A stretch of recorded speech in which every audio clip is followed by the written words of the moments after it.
When it comes to health and wellness, there are a lot of competing voices out there. But today's guest sticks out with her far-reaching skill set and worldly approach. Named the Golden Girl of Wellness by Ellen Forbes, she's a 12-time award-winning writer, classically trained chef, former line cook, former TV host, and former model-turned-journalist. She recently released her 7th book on Audible and is here with us today to talk about it. This is the story of Spirited with Candice Kamae. Candice, so glad to have you on the show.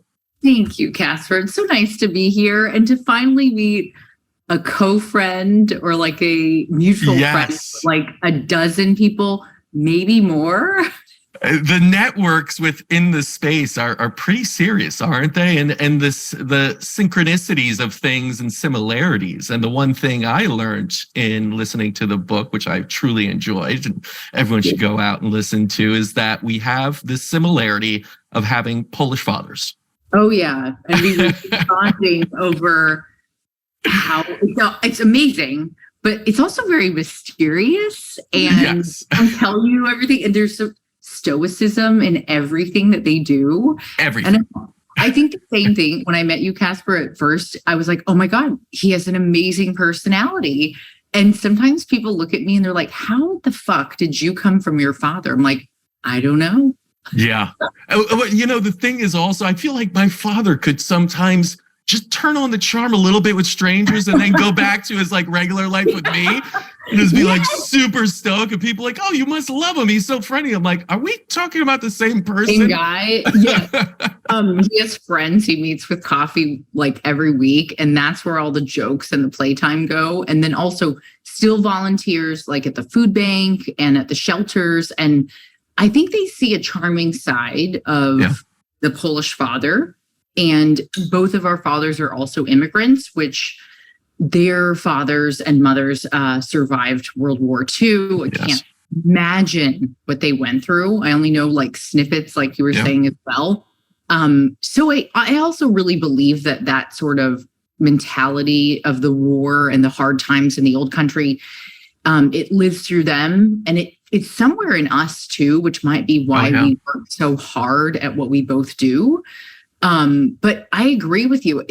People did not understand how we were even related. So, and growing up, it was Gwiazdowski, my surname. And it was only changed because of modeling very young, to my mother's last name, Kamae, which a lot of people don't know, but it doesn't mean that hardworking, stoic Polish side of us isn't, in there every day. It is entrenched, right? Once you have a Polish father, it is entrenched, especially an immigrant one that comes here. And your father was successful, mine too, in a way, because they work so damn hard. So it's in us for sure. And you absolutely work hard. 7th book, incredible. That is quite the accomplishment. What led you to Spirited? To, again, we discussed a little bit this pre-recording, but the idea of spirituality, it's a tough one to break in and really reach the masses in a sense and get them to be on board. Some are like, oh, that sounds religious. Others like, oh, that's woo-woo to me. But what made you say, hey, I want to do this on kind of wellness, spirituality, and create this book around Spirited? Great question, Casper. It was also a hard right turn away from cookbooks and the playfulness of Top Chef or Iron Chef, Selena and Chef, all the things that I've been known for. I did want people to know that there's a flip side to every person. And for every person who is in the light or a connoisseur of the light, they absolutely have darkness. Whether they admit that to you or not is another story.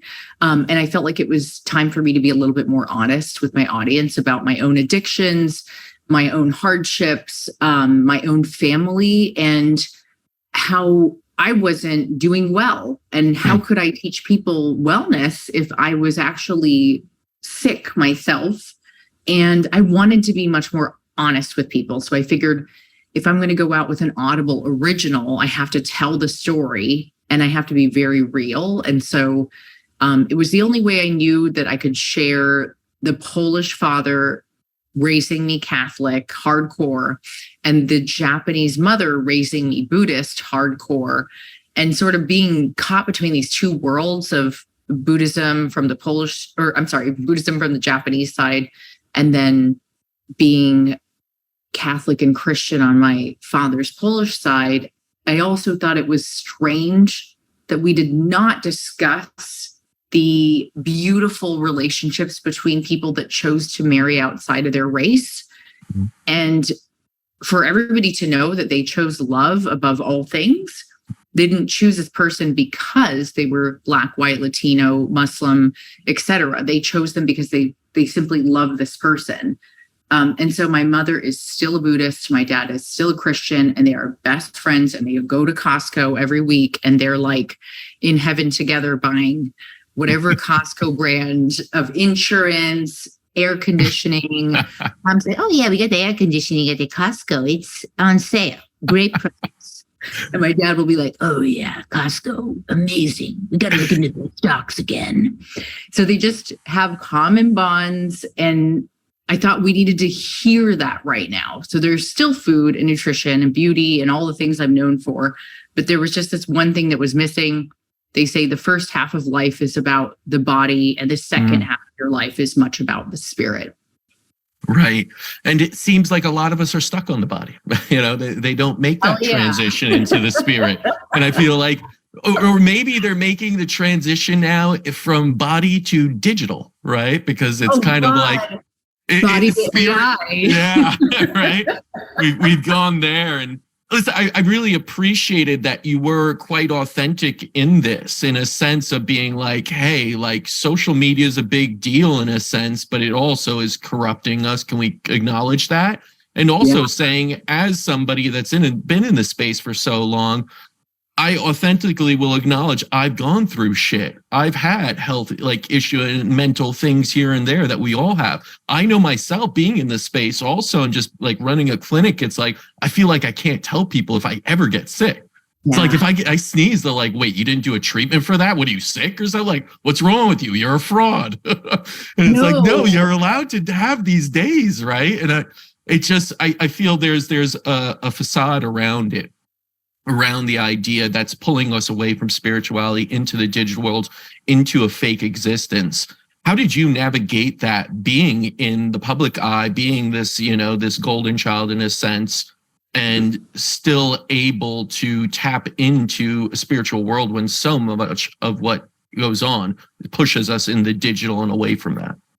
Well, what's so crazy is you have the same like syndrome, unfortunately or fortunately, that I do, which is like you're almost born into a family where they expect so much of you. So there's like a golden standard in your family. I know with the Polish dad and the Japanese mom that we've had to, my sister and I always thought we could never be a failure at anything that we did. And that would mean never, ever, ever fucking showing who I really was. I know my vernacular sounds like a TV host, and that's because I was a TV host. And I know that when I went on Home Shopping Network, I was a host there at 25, which nobody knows about because I'm ancient and I've done every fucking job in the world in front of the camera. But people said, oh, we need to take your vernacular out because you say like and dude and oh my God, because I'm from San Diego and that's what we say. It's part of the culture. So I've been told everything that I should and shouldn't do, what to wear, how to look, how to dress, what to present, what to say, what not to say. And I was so confused by the time social media came out, where I was like, you mean I'm supposed to fucking tell people now when I'm having a bad day? Like, is that cool? Is this okay? So it was very distorted from the beginning because, as my mom says, oh yeah, around 2020, afterwards, everything is so crazy with technology. I can't keep up. And I feel her, she's a Japanese language and cultural teacher. She taught me everything that I know, from going to Japan at 5 years old to writing my 7th book with her and her blessing. And that is something I don't think authors do very often, is write with their mom as like a Japanese and cultural editor on the side who teaches them this is okay to say and this isn't. I even gave her a copy of this book in advance. My agents at UTA would print out copies for me in print. Even though it went on Audible, it was still really important to look at the values, the morals, the structure, the Buddhist principles, the Four Noble Truths, the Eightfold Path. Like everything had to be as accurate as possible. So she barely looked over it this time because I think by number 7, she trusts that I'm not going to put anything horrid or outrageous or, awful in the book. And then I think that there also was a built trust with my own audience already by that point, that it was like, she's the real deal. Candace has fucking done everything possible that she could possibly do, including culinary school, line cook, editor at every food magazine or wellness or health magazine that I could think of in New York, judging on Iron Chef to, the dumbest food shows in the world, like Extreme Chef, or this one's not dumb, but Be Bobby Flay. It's there's a million things that people can say they think they know you for, but at the end of the day, like, you don't know me. No. I don't know you. We're behind closed doors. Like, we all have voices. We have bad days. We have depression. We have anxiety. So to answer your question, like, this was the first time I actually revealed the horrible addictions and thoughts and dating process and, my Rolodex of men. I loved going out with my friends and partying. And then I always thought that prescription sleeping pills were just for traveling and no big deal. And then I got hooked on them. And these are things I wanted to talk about because I thought it was too fake to tell people that I was the golden girl of wellness all the time. And then, like we had spoken about earlier, I was just waiting for the haters to come out because I was like, bring it on, because there's nothing you can do like to phase me at this point. And sure enough, as soon as the first bad review came in, Casper, I was like, oh, fuck. And I read it and I cringed and I was like, oh, I know my voice sounds corporate. You want to sorry, I can shoot a commercial tomorrow and get paid for it. It's part of my job. Yeah. But I can't change who I am. And nor do I want to. Like, I often say, you're doing something right when you can be honest and say, my life is pretty fucked up, but I wouldn't trade it with anyone. I honestly wouldn't, even as an entrepreneur on my worst days. Just last week, I had another, I call it like a little depression, episode when you have a big project come out and you are just done and you sort of lie in bed all day and, you're a bit down on yourself because you've completed something astronomically huge that took 5 years. And so I'm still human. I still have depression and anxiety. And, for the haters that wrote, I sound corporate and I'm fake. You don't fucking know me. I didn't even put half of the shit I've gone through in the book because I was too afraid. So unfortunately, we live in an era where you and I and everyone else listening to this pod will live in fear of what other people think. And we will never actually be able to show you who we truly are, what we're truly going through, and what our lives are actually shaped like every day. And because of that, I ask people to give me grace and to give others grace and to never judge somebody else's mental health issues as surfacey, because I'm sorry, but you will never know the experience of another human being. And if you say one nasty thing to somebody, which is unkind and honestly not even validated half the time, not true at all, that person might go out and be extreme and kill themselves. And it is something that people need to be aware of these days, is please don't say anything unkind to others if you can help it, because you might trigger them to take their own life at this point. And I wrote the book mostly, Casper, for every young girl out there, because they might have needed to hear my story to save their life, because I've been there. I know what it's like. I feel like I've lived 20 or 30 lives already. And everybody has a darkness, and we must be made aware of this. And no one's suffering is more important than another person's. Yeah. It is not more, nor is it less. It should not even be measured. Right. I always make that, point that you can't measure as someone suffering against the next person's or anything. It's impossible. It's like, tell me how your pain is. I just spoke with a doctor before this about pain, and it's it's a scale, but your 10 may be someone else's 2 and the other way around, and we're not looking to compare it. It is what it is to you, and that's all that matters. So let's first acknowledge that and give people the space to have their suffering in a sense and not add on to it. I think there's like a great point of this book is that the more authentic you get, the better you are at connecting to the universe, to your spirit, to other things. There's less of a bridge, I feel like, between you and who your fulfillment or your highest destiny becomes. And unfortunately, we do live in a society where so much is fake. And so much is this, we're scared to be vulnerable. We're scared to put ourselves out there, to get the haters, to do all that. And then we sit there on digital and we just, obsess over others' lives and get caught up in the algorithms of life. But especially in the health field, I feel like it's become incredibly saturated. You know this. We've both been in it for a while, 20 plus years or so. You've done so much in so many different areas of the field, from writing to the cooking to the media, all of it. It's changed, hasn't it, over the last 20 years?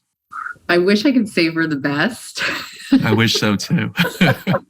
Yeah, but ditto also, Casper. You should be very proud of where you are and carrying on your parents' legacy. And like we spoke on earlier, not everybody can be a doctor. And some of us have a different calling, and I didn't want to cook for a living. It was a terrible, like my line cook days were some of the craziest, most psychotic of my life. But I cried next to the fucking dumpster or in the fucking fridge, and people would find me in there and be like, "Are you okay?"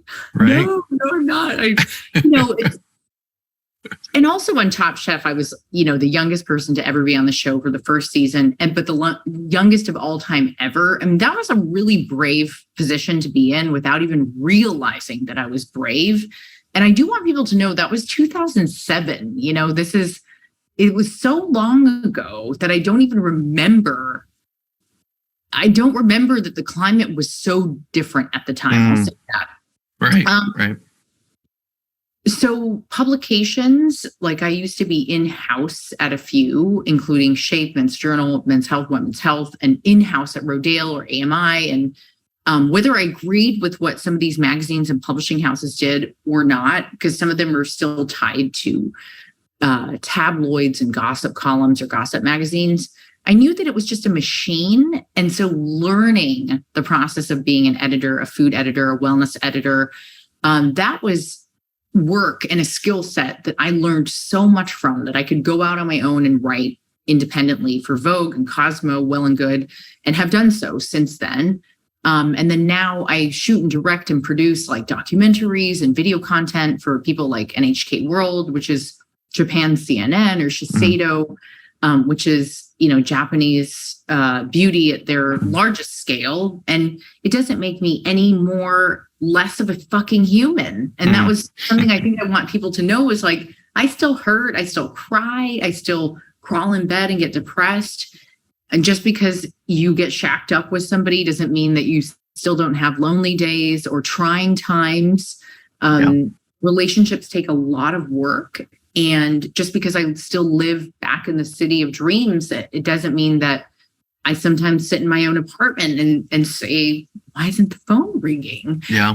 I miss the hustle and bustle of working, in the city at a magazine, but I also know that it's also dying. This is sadly a time where we are seeing our own friends get laid off at every magazine, at every publishing house, at every news network, at every TV show, and the writers are on strike, and every friend in media, whether they could even be at like YouTube and Google, et cetera, they're all getting laid off right now. And what has changed is we don't take people that have high skill sets and resumes that are longer than a fucking scroll serious anymore. We go to social media and we look at their fake numbers and we look at their fake fucking followers that they bought. And I know I sound like a hater right now, but I think everyone should hear us out professionally. Mhm. After investing 20 years into our craft, whether it is writing, producing, directing, a lot of us have been duped by con artists. And that's the part of wellness that I think has been not spoken about publicly very often. It is quite disturbing. And the more doctors and nutritionists and practitioners and writers and journalists that I talk to on a daily basis, the more we have these conversations, the stronger we are when we are unified in saying, I see you, I know your resume, I've worked side by side with you for 2 decades, and I will always hire you whenever I have a chance and give you opportunity. And it was so blatantly clear when I came out with book number 7, who supported my work and who knew that I was the real deal. I can cook anyone under the table. I can't drink anyone under the table anymore, unfortunately. I used to be able to, but I can write books well on my own. I don't need a goddamn ghostwriter. I don't need anyone to hold my hand through production and direction, even if it's on the other side of the world in Japan. I'm confident in my skills. But as a woman at 40, I still don't have the opportunities that I always dreamed of getting, whether that is a TV show, a series, a regular. I mean, would it kill somebody to have me on as a regular writer or an in-house author at a publishing house? It's so sad. So many of us get overlooked because we didn't buy fake followers and we didn't fall into the trap of trying to sell you on your vulnerabilities.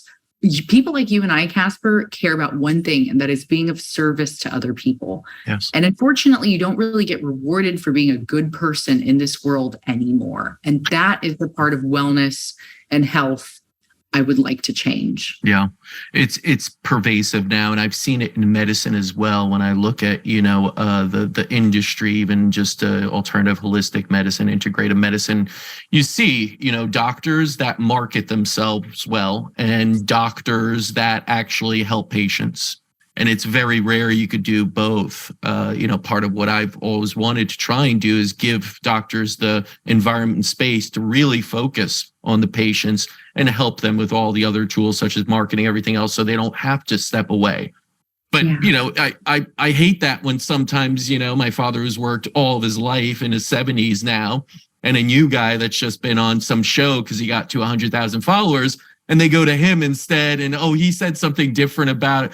Well, I was like, I've been doing this for a long time. And, he has the Polish thing where he's like, take it or leave it. Like, you don't have to come here. Totally. It doesn't even faze him. Oh, no. Me, it phases. I see that. I'm just like, really? And me.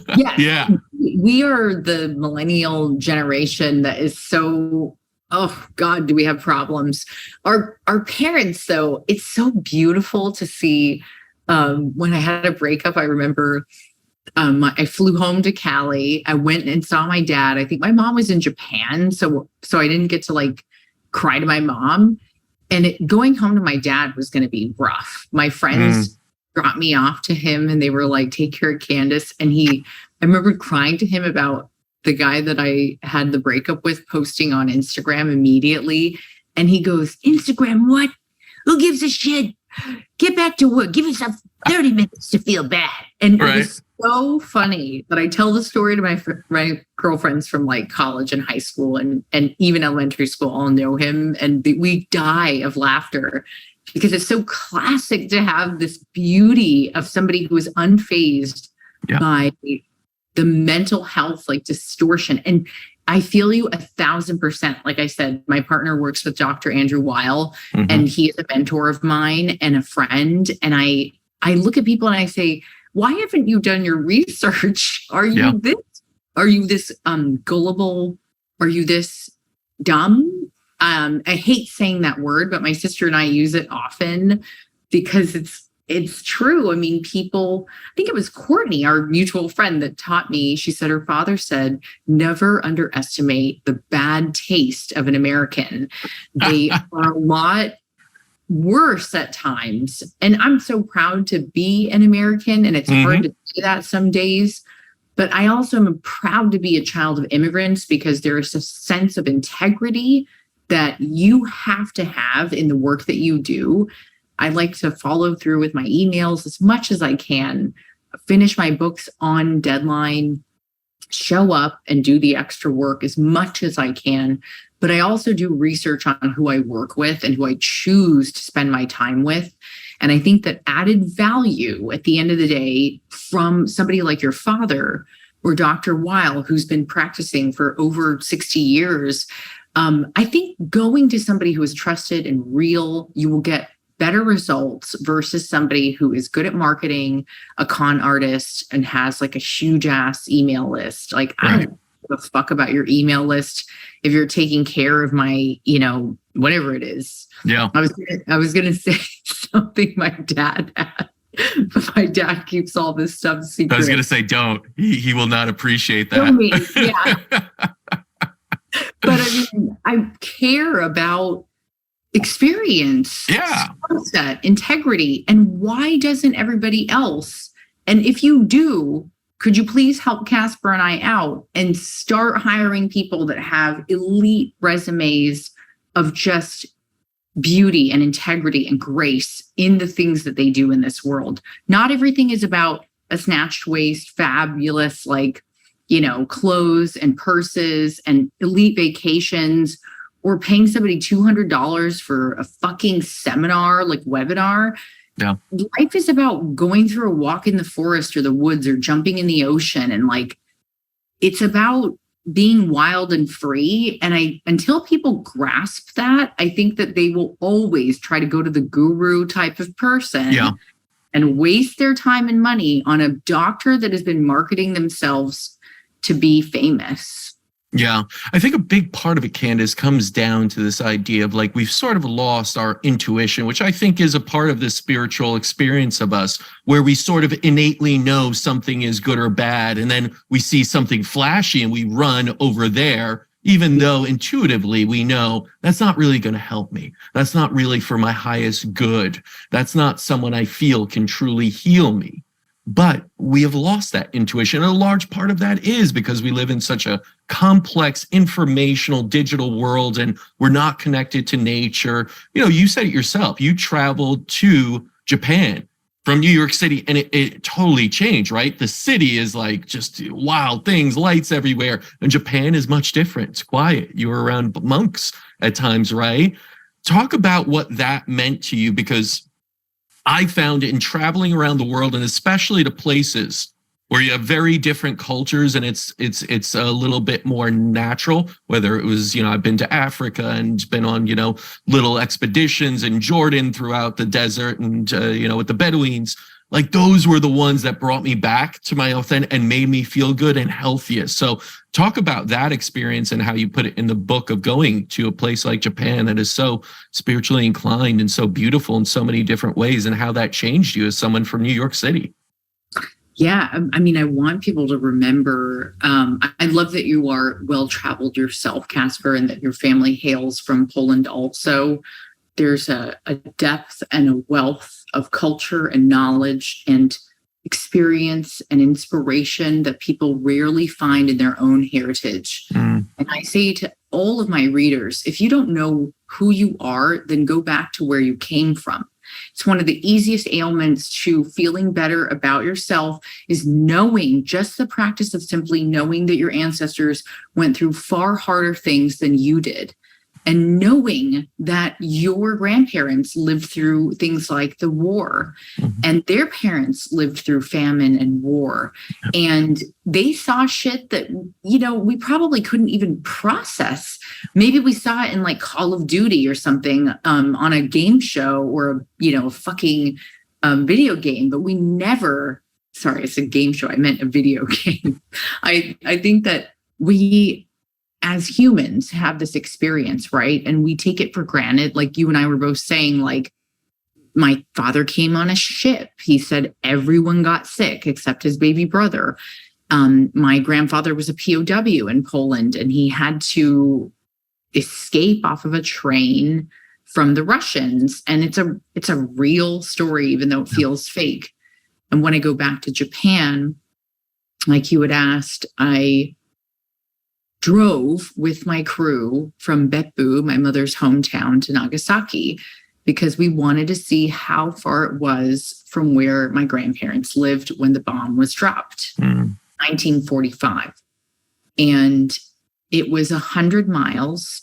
It took about 1 hour to get there from where my grandparents' house was.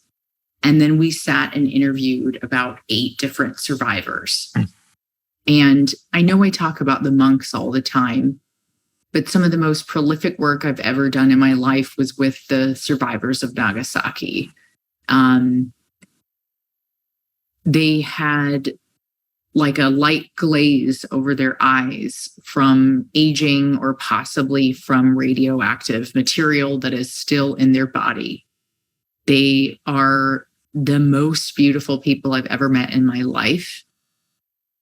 It's hard for me to even say this, but I actually think that you can't even compare them to the monks, because the monks chose their path of helping others and being of service, where the Nagasaki survivors were just doing their daily routine when they experienced the most horrific thing that could ever happen.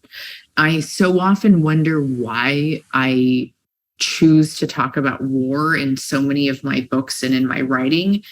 And when I was on CBS News, I was once asked, who would I want to meet if I could meet anyone?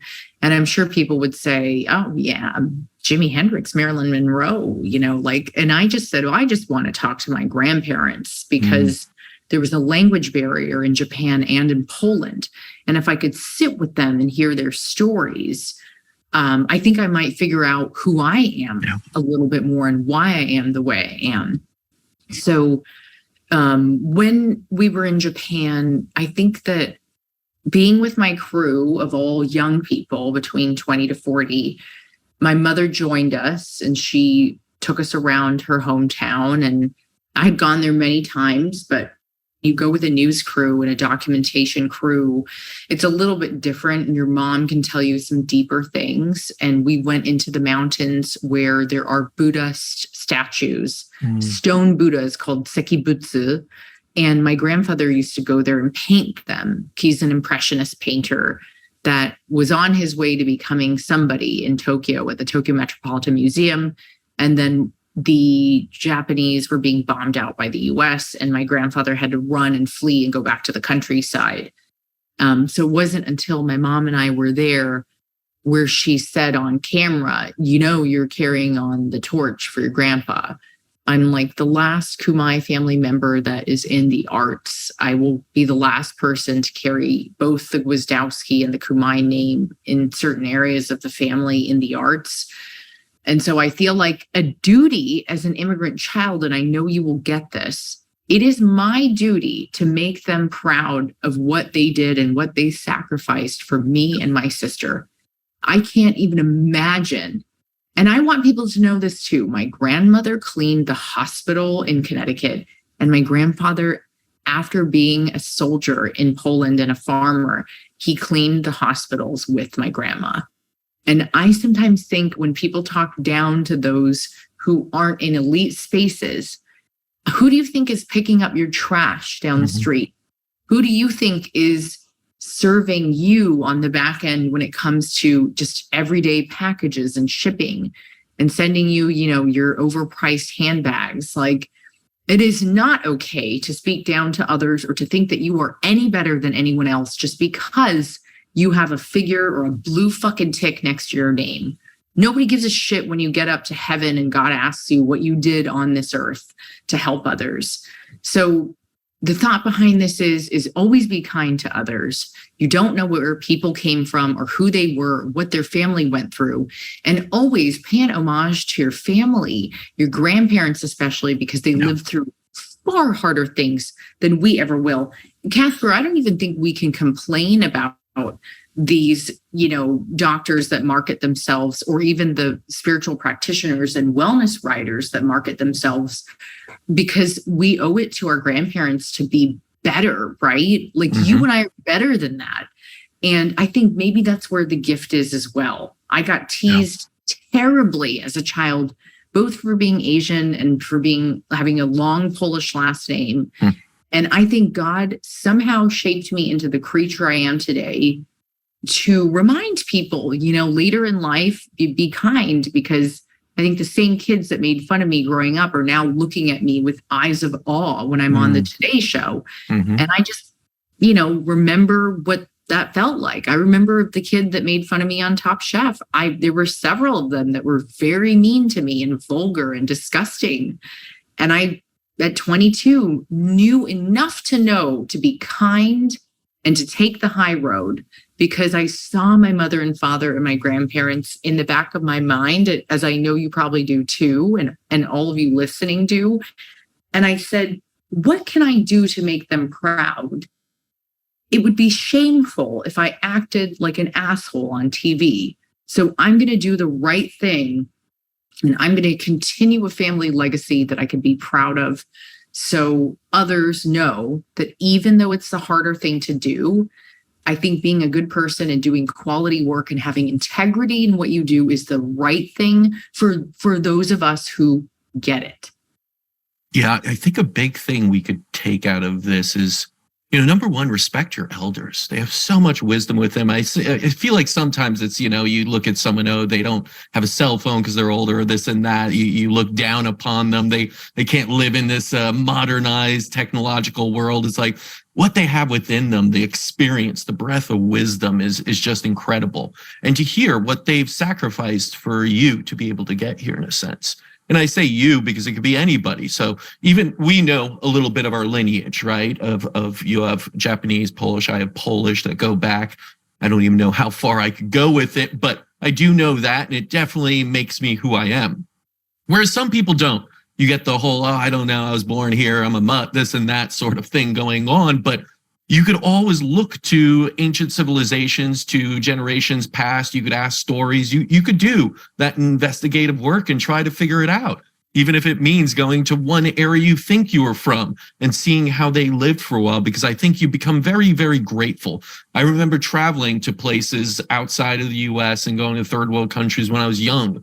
And I remember being a little brat about it at first and being like, I want to be around my friends playing Nintendo. Why are you taking me to Serengeti for this and that, which is nowadays like, come on, man, like everyone wants that. Don't be bitching about that. Like that's very fancy of you almost. But getting there and meeting kids in Kenya that were just so happy and had so little. And I was like, holy shit. Like I was just complaining about not getting the new Sega Genesis game and this and that. And, and being away from my friends, my nice house and everything like that. And here are these kids with the biggest smiles, just no clothes on, like going miles for water. And it's like, wow, be grateful, right? So it's like, we have teachers in ourselves, in our lineage, and our grandparents and their great grandparents and so forth. We have teachers around the world as well that are humans too, that we're all connected to. So I feel like even if you don't know, we did. And I think it's beautiful to go to places like I've been to Poland, felt that, been to the concentration camps that I knew some relatives had been at. And wow, that's I can't fathom what that's like at all. But just to know they went through that and now I am here is such a level of appreciation and gratitude, and then you feel connected to others. And I think it changes your perspective of the world. The menial little things in life, the stresses we all get really worked up for, don't mean as much.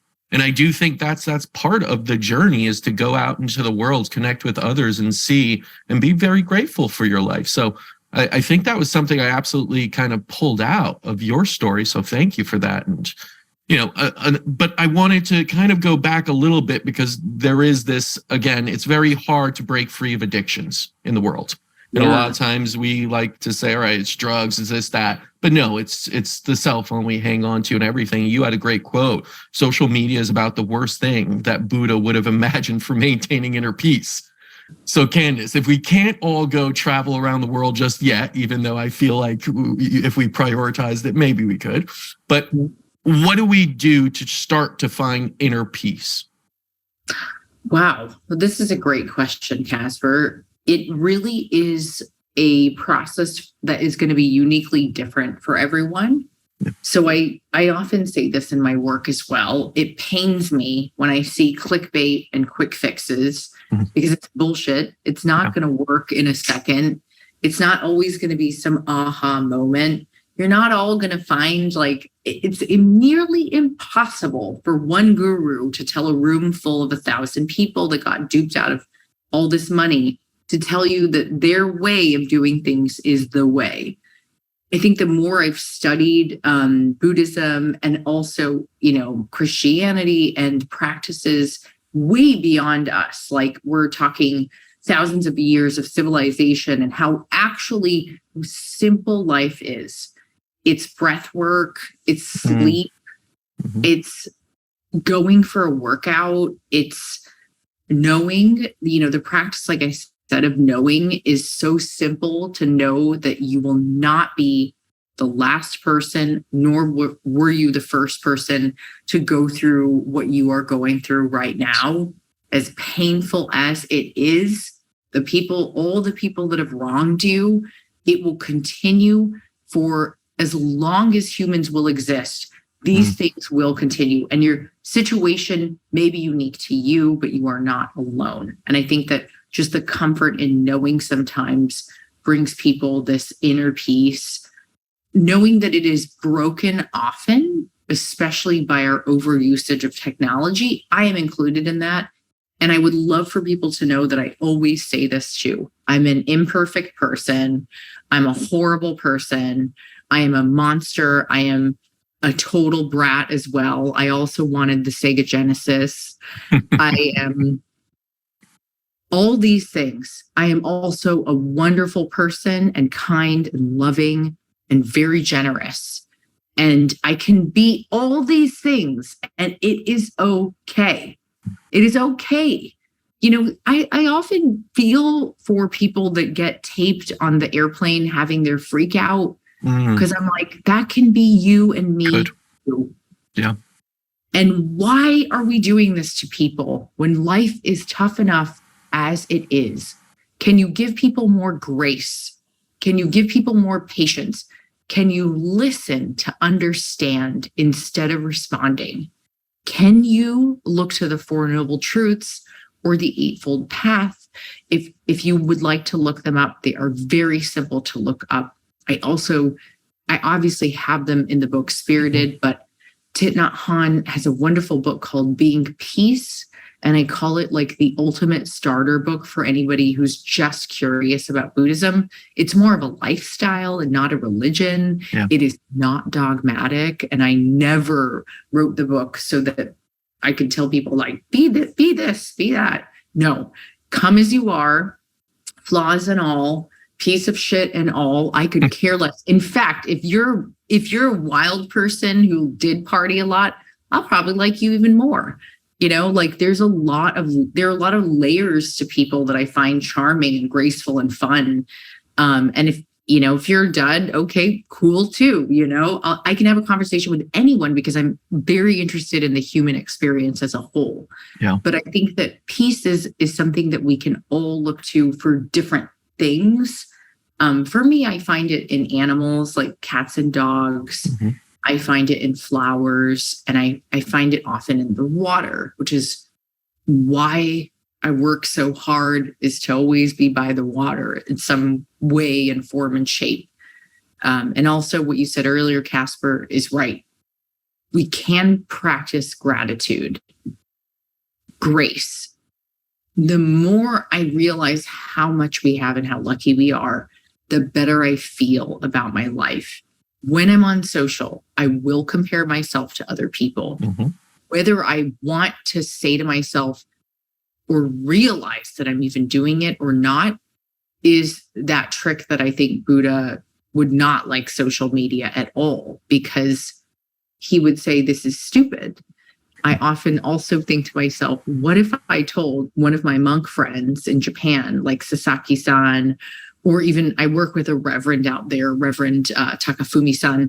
What if I told them about the social media posts that were driving me crazy? Look at this girl. Who does she think she is? Look at this, look at this man. Ridiculous. This is fake. This is Photoshop. This is face-tuned. What if I told them those things? They would laugh in my face. And they would probably also think I was crazy, because we are. And so we really need to think about those things before you and I go and scroll, even though it's so easy to do. It's like how we all communicate now. I get it. But I also think we need to give ourselves a little bit more like space between the technology, and also know that you and I having a conversation right now is very real, and it can be deep and prolific. And for anyone hearing, I hope it serves as an ailment for you to know that Casper and I are also not perfect. And we both scroll, and breaking our inner peace happens every time we open up those apps. So my training, it would be great if I could get away from them even a little bit more. Absolutely. I think everyone needs to acknowledge that there is a law of polarity, and that we all embody that, the yin and yang somewhat, that we're going to have hard day, good days, sad, happy, and we will break down and go into some things that probably aren't for the best of us, but we have the ability to jump back. And I think part of that is looking at attachment on one side. We become attached to things, expect things, and then become a little bit unhappy with that, versus this idea and this concept that you bring up a good amount in the book of letting go. And it is one of my favorite books from David Hawkins called Letting Go. And, this art of just releasing things. And it's something that I've realized in my life when I was able to do it, when I let go of expectation, just allowed and didn't, paddle against, let's say, the currents of life and just floated. Things turned out better. Things turned out, maybe not exactly as I wanted, but even maybe better than I wanted. Can you go into a little bit of how you realized and the concept you realized to help let go in your life, to forgive also, I think, is a part of letting go, and why that's so important? Yes. And I'll use an example that will help others because it's a frequent topic that comes up to me. I have had relationships with men that were romantic and with women that were friendships, and they have both unraveled into unhealthy relationships at certain points in time. For the men, for anyone who is struggling right now in a relationship, there were certain people that I held on to so tightly that were not meant to be for me, and vice versa. Whether I wanted that or not was out of my control. And the more I held on to it with this belief system that it was supposed to work out or be, I think is a societal norm that we have to break free from altogether. We tend to think that there is only one person, the one, this fucking idea of somebody being your soulmate. Do you think that my parents from other sides of the world, they met in Japan at a Buddhist temple, like at a giant Buddha, Kamakura? I mean, that is so by chance. If we change our belief systems, I think we can come to terms with there are multiple people that could be your partner. There are multiple times in your life that you could fall in love with different people, and it's okay. And as somebody who did date a lot from the time I was in my teens till I was, I found my current partner at like 38. I think it's like, we've got to come to reality and update societal norms a little bit more so that people don't go out and get married at 20 and then hate their life for 20 years. And I'm saying this just as a realist, somebody who's experienced it all. I've been in 9 weddings as a bridesmaid or a maid of honor. I've seen a lot of shit.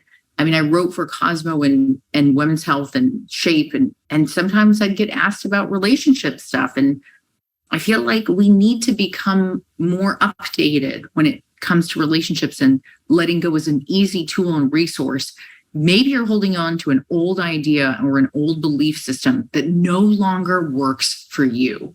And the sooner you realize this, the easier it's going to be to let go of this person who may be wonderful. They may also be a piece of shit. Like, I've done it all. And I'm proud of it too. I don't have any shame in anything I've done in my life. And I've done everything. And I just think we need more voices where people are a little bit more honest about modern day dating and modern day norms. And let's just break that altogether sometimes, because we know that Gen Z doesn't want to do what our parents did, and as they shouldn't. even though I just convinced my parents to change to YouTube TV, Ooh, which was like a miracle. I was gonna say that is a big one. That is, congrats, Candace. 'Cause I don't think I would ever get that from my parents. It was right before Miranda's party. It was the day before it, or actually, I visited them and I was like, YouTube TV is a great deal compared to cable.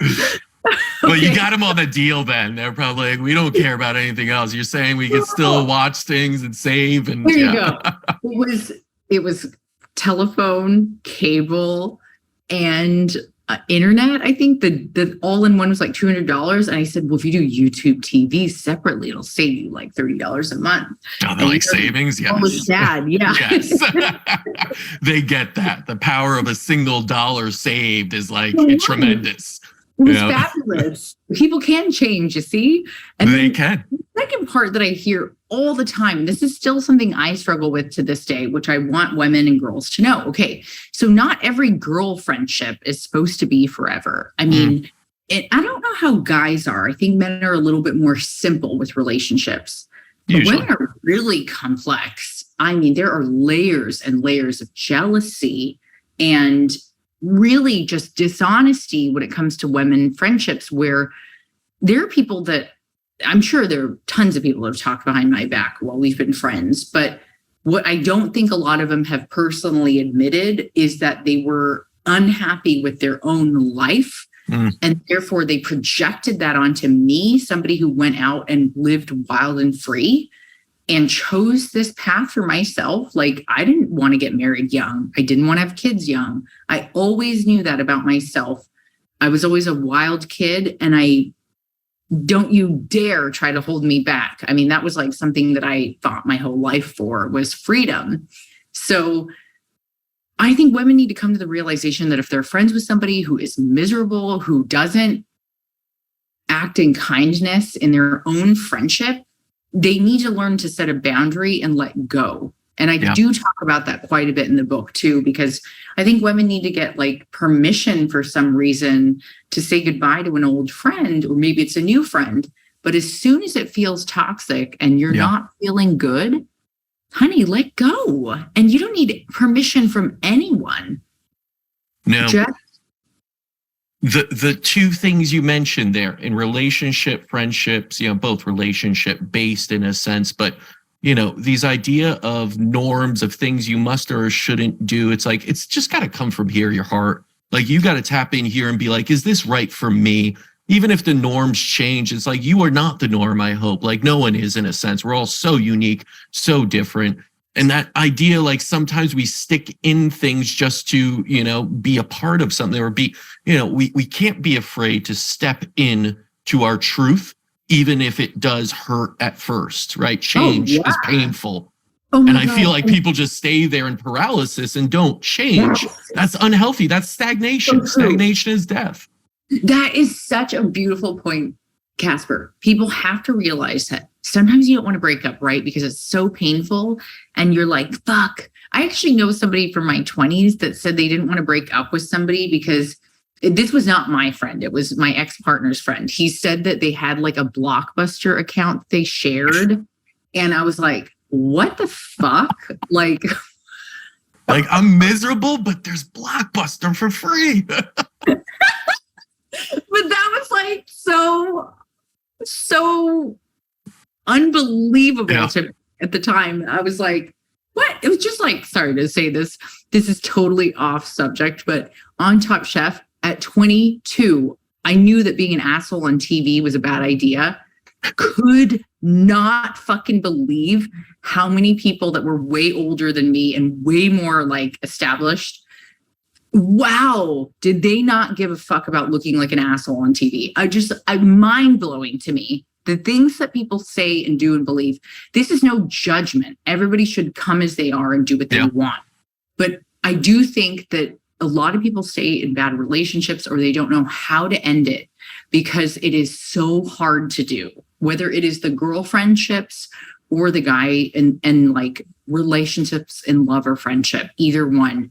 And sometimes it's a work relationship too. Like, you don't want to leave your job because you want the money and you're you feel trapped.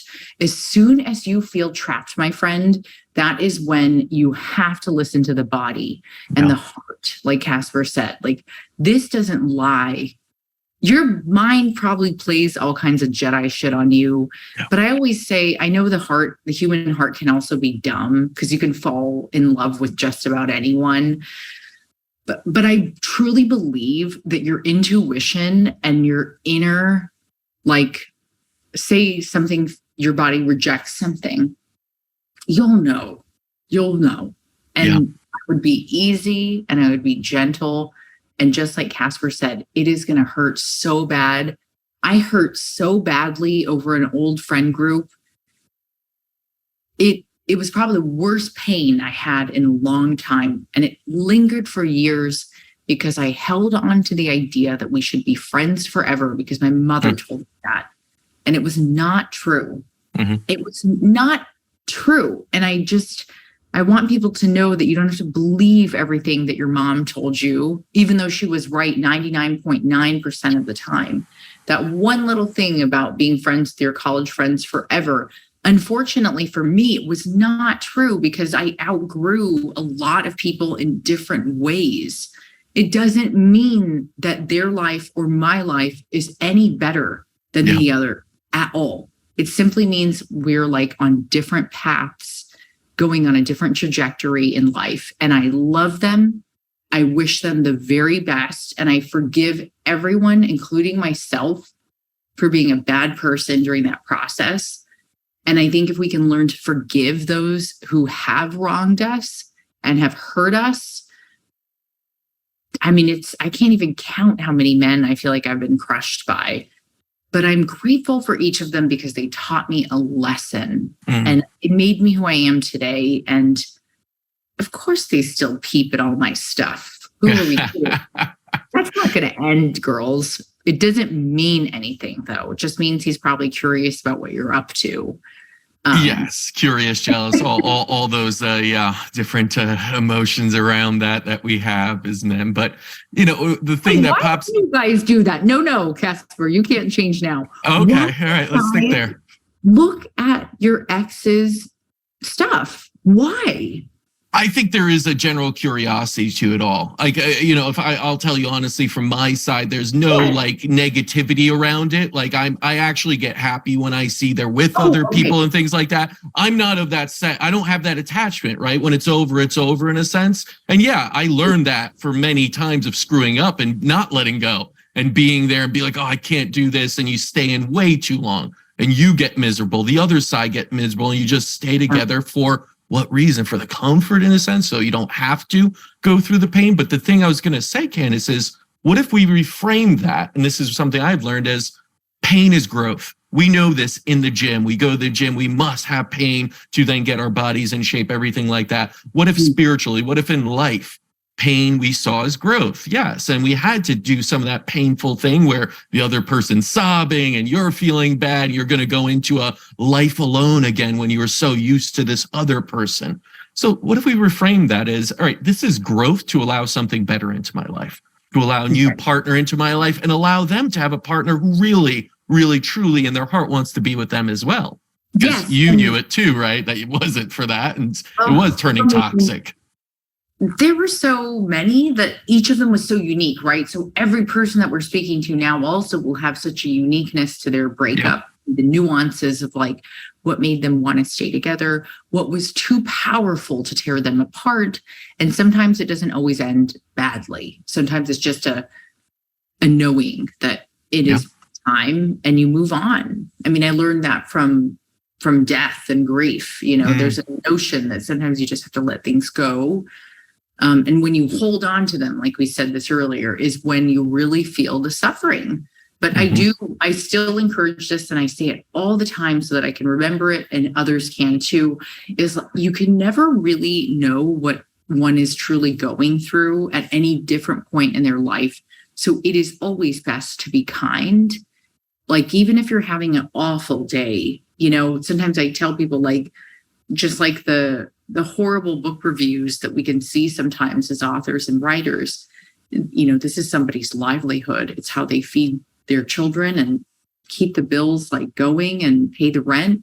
And when you write horrible things about people, even if it's personal, and maybe you're just projecting something about yourself that you don't like, you are affecting somebody else's livelihood. And for that, I ask people to know that even if you don't like someone, like say you absolutely hate me because I'm polarizing, and I get it, keep it to yourself, man. I have to bite my tongue so much these days because we're all triggered by so much of the technology around us.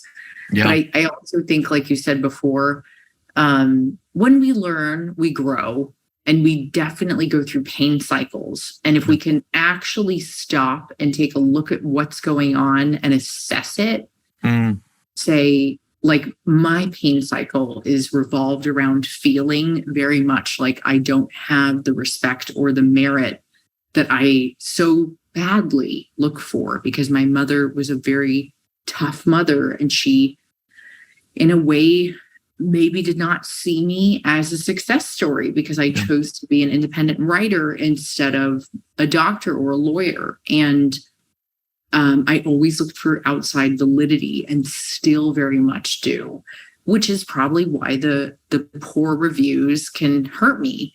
But then when I come to the realization to accept, it's a feedback loop. I'm telling myself, I know I'm good. I wouldn't get on, shows and have a million books if I wasn't good at what I did. So at some point I have to stop and tell myself, Candace, you are loved, you are good enough, you are successful, and you do have merit and respect from your peers, and you need to just see it. Like Courtney said it to me, I think yesterday too. But the feedback loop comes from paying attention, sadly, to the con artists, the fake people, the fake followers people have, and just getting down on myself. So if anybody feels that way and they're telling themselves this horrible story over and over perpetually, it is typically from an overuse of social media, this old belief system that no longer works for you. And you're not alone in that feeling. Casper, I'm sure you have felt it. Absolutely. Or maybe even have felt it for your parents' practice in a way. Oh, yes. I mean, I suffer in that way similar to you, that it is, I know my father says, hey, like jokes around, like, oh, you still want to go at 41 back to medical school? It's like, that's done pretty well in the business arena, have companies now, do this and that. But yeah, sure, I'll go back to medical school and be one by like 60.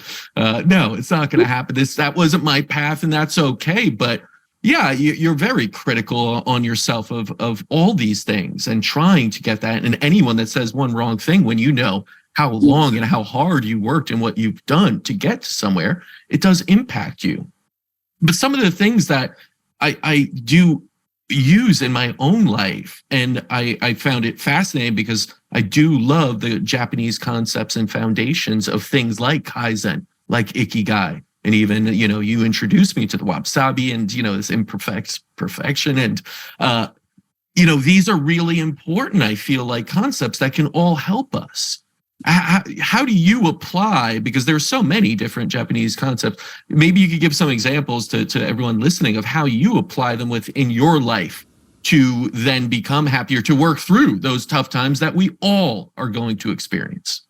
Yes, it's inevitable that bad things will happen. So we have a term called mono no aware, which means the pathos in your own life, which means indeed things will not always be good. I'm, in fact, like pushing down things that I have to deal with in my own life right now, that sometimes I think I'm the only person going through them. And in fact, I'm not. Ikigai is finding one's purpose. It is an Okinawan term, and it refers to you finding a place in your community.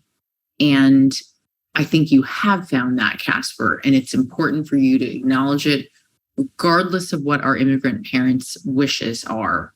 Right. We have a different calling, and it is okay to do just that, because if you're a messenger helping your parents out, I'm sure that they see it now. When we think about gaman, it refers to always doing your best. So you'll hear Japanese people say, ganbatte, ganbaru, gaman. that means, or excuse me, gaman is resilience, like living in resilience. And then the parent word to that is like gambate, gambaru, which is always doing your best.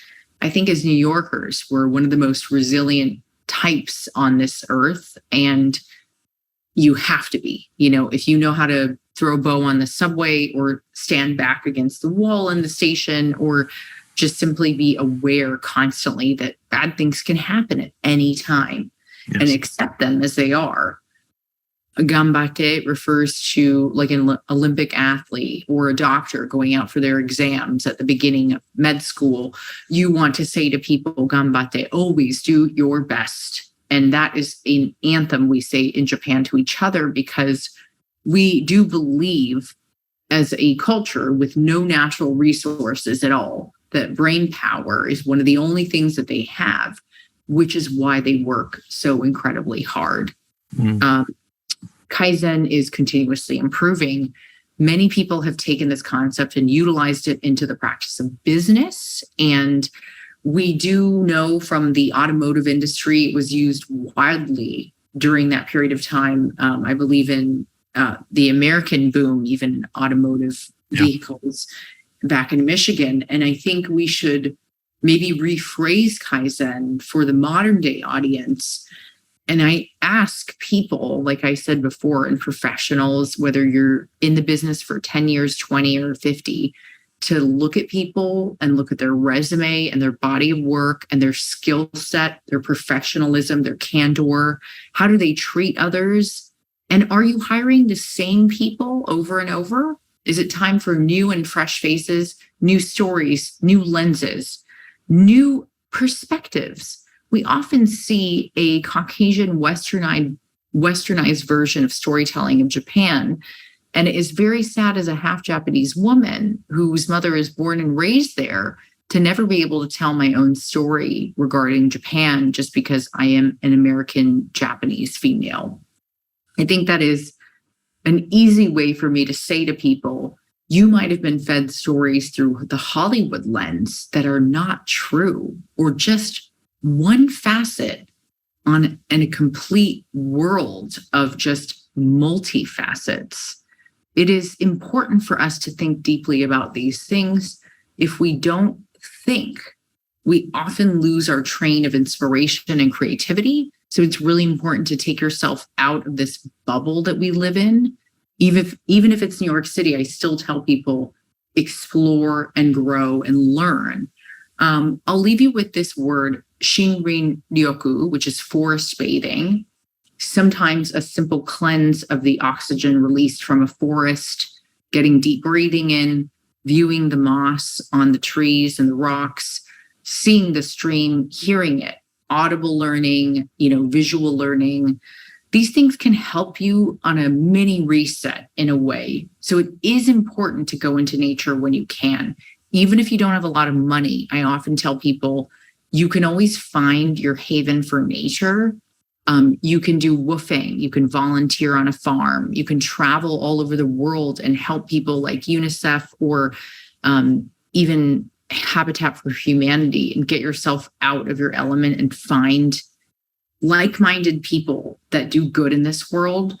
And the last word is komorebi, which is the light, the flicker between the trees that you will see if you're walking through that forest. It is an untranslatable Japanese word. All of these are.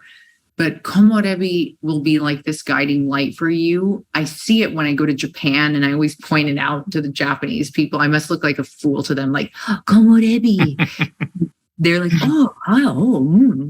They're excited that this Japanese American journalist is so fascinated by komorebi. But it just enables like this moment of light in the darkness that I think we can see visually. We will never be able to see that flicker between the trees if there wasn't the combination of yin and yang and light and dark together, like you had mentioned earlier. And guess what? Both have to fucking coexist with one another. You'll never be able to get through this lifetime without pain and suffering and the darkness. And the more you come to realize this, and I am not perfect, I still struggle every single day. Depression, anxiety, addictions, And no, I don't need to tell you everything about my life, which is why when people write these horrible reviews and comments and judge, it's like, wow, shit, did you want me to pull back another curtain for you? Because I can, but I didn't feel like it. And because of you, I'm going to go back to cookbooks, which people are probably happy about. But it's so funny how afraid we are to sometimes just be ourselves imperfectly, imperfectly. Wabi sabi. Wabi sabi. Come as you are, flaws and all, and stop fucking judging other people. Because who are you? Are you perfect? You know, I'm pretty sure Buddha wouldn't even judge anybody, and he probably was close to being enlightened. Yeah. But yet he is a mere mortal like you and I.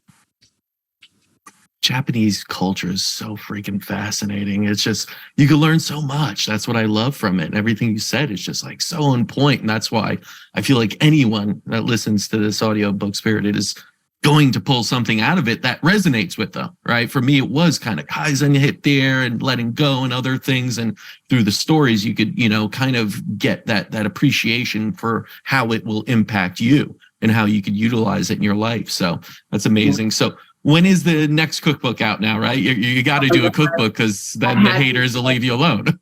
Oh, well, there'll be something. One woman told me I ruined her party because she made the lemon lasagna rolls wrong. And You ruined it. Nice going, Candace. Oh, of course, my gay bestie was like, don't you ever read these again. She must be a horrible cook. Yeah. Okay. So wanted people to also know that this was one of the best cookbooks of all time that we wrote, which I love. Clean Green Eats. Yeah. If you want to just go back to the cooking Bible, I don't have Clean Green Drinks, but apparently it was my most popular book of all time. It was a smoothie book. So random, Casper. I know my mind is blown. What people love. I love a good smoothie. This was said to me at a party the other day. Candace, people don't give a shit about philosophical shit. They just want to cook. Like, and then another friend said, you're getting really serious with all of your books. You need to go back to like being weird and silly. Stop being so Tolstoy and I mean, I had to tap into something to get out of, you know, my demons. But yeah, you guys, I'll go back to cooking. This is the Kintsugi wellness book that was, I love this book. But again, maybe it was a far, you know, right when I needed to go left. And then this is what Spirited looks like on Audible Originals. It's so interesting you asked that. You know, I'm supposed to have meetings tomorrow about talking through the new process of the new book or the next book. And I think I might just go back to what I'm good at, which is nutritious food, real food, clean eating with a Japanese streak, and continue the research of like where one comes from so that we can remind people, you know, you and I have worked in the field for so long, and I love that I've written so many books because it puts a timestamp on how long I've been doing this shit. And it's all been hard. I don't have a ghostwriter. Like I said, I don't pay people to do any of my work. I do everything on my own, including shooting and producing and directing and creative directing. And people will find me behind the camera or cleaning up at the party or setting up the fucking doilies before they come. Like, what's the big deal? Like, that's what immigrant kids do. If more people would realize, though, that there are artists and people out there that are wildly talented that they're overlooking for whatever reason, I hope that they can take that from what you and I do in the practice of wellness and take it a little bit more serious, that it is time for change and not just to talk about it, but actually take action and do it. Actions what's necessary right now. We got a sick society in more ways than one, right? And a lot of that is lost spirituality, just loss of health and physical health and all these other things. We need to turn it around. We need to come together to do so, not tear each other apart, you know, while doing it. That's not healthy. Yeah. Pretty sure that's not healthy. No, of course not. And do you want to be that kind of person? Yeah. Like, I want to tell your kids. We also have so many mutual friends like Courtney Porkalab, Miranda Kerr, Rosemary Swift. I'm sure there's so many more. I didn't really tap into it. And I did also want to say, Casper, that this core. Oh, you had it too. Yeah. Yeah. I've been using it. But it's so good. Shout out to the Quora Organics team. It's so good. It makes me so proud because it's somebody who's so wildly successful and beautiful and a great human putting out really good work. And I feel like it takes one to know one. So your listener probably will get this. And I love that. And I'm excited that you and your family exist. Thank you. And the feeling is mutual. I'm excited you and the Polish father and Japanese mother all exists. And you're able to share your art with the world. And people go straight to Audible to get Spirited, correct? And it's an Audible's original. So if you actually have Audible ready, you could just tap in and start playing it, which was awesome. Yeah. It's free. I mean, it's free for 30 days if you sign up anyways. But I always tell people, go with what feels right. If you're on your own journey or if you're in a difficult place, it'll help.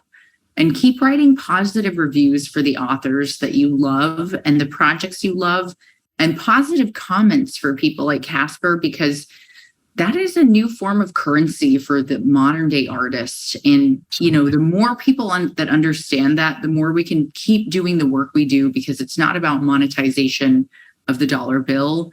It's more about how many people can we reach so that we can help more people. So I commend you for that. If not in this world, maybe in a different lifetime, we will see the fruits of our labor. Or even if we don't, it feels wonderful to know that just one person's life could be changed from what we do. Beautifully said. I think that's a wonderful place to close it on. Candace, thank you so much for coming on. I can't wait for the next work of art that comes from you. Thanks, Casper. And so as you've heard here, we are, whether it is ancient wellness or spiritual practices, Candace provides a roadmap, and she's also the ultimate role model. She embodies it in her books, her podcast, her website, everyday living. So check out the new book, Spirited, A Modern Guide to Ancient Spiritual Wellness and Wisdom, now out on Audible. Until next time, continue writing your own healing story.